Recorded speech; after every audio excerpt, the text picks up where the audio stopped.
Good day mga ka-echos! Heto tignan natin ang mga super worms. Kagat na Grabe, malulula ka sa dami nila. Cute. Basa-basa. Karano yun.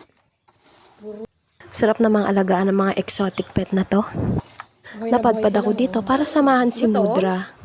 Habang siya na may nagpapakain, ako naman nagtitake ako ng videos kasi nga nakakaaliw. Nakakatuwa din yung life cycle ng super worms. Kasi 'di ba mag-i-start siya sa egg.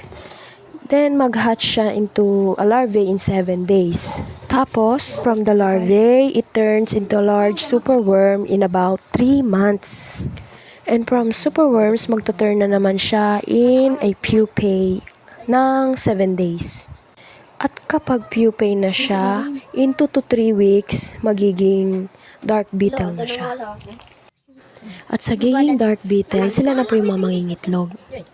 So back to life cycle na naman, from egg to larvae, tapos superworm, then pupae, tapos magaan ulit, beetle ulit. Kapag nag-aalaga ka pala nito, mas prepare nila yung madilim na lugar.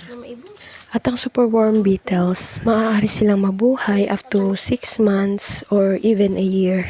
Yun ay kung proper at effective yung pag-aalaga sa kanila.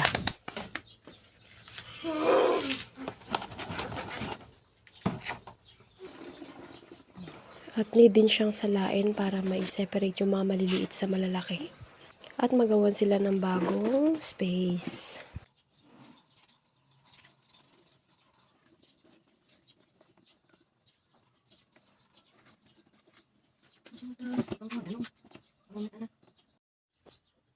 Ito na yung mga dark beetle. So, binibigyan sila ni nanay ng patola at chiko. Hindi sila masyado mahilig sa chiko. Pero yung paborito nila is carrots, apple, patatas, kamote, banana. Ako sila mangingitlog. Yung mga good source ng nutrition tsaka moisture. Ganun. Kung mapapansin nyo, nagsasalita ako dyan. Kasi tinatanong ko. Diyan kasi mismo sila nangingitlog.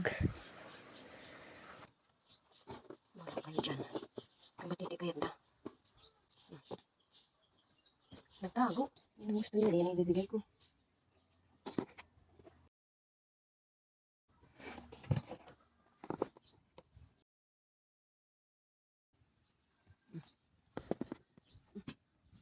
So, hope na enjoy nyo ang panonood ng aking vlogs. Thank you for watching.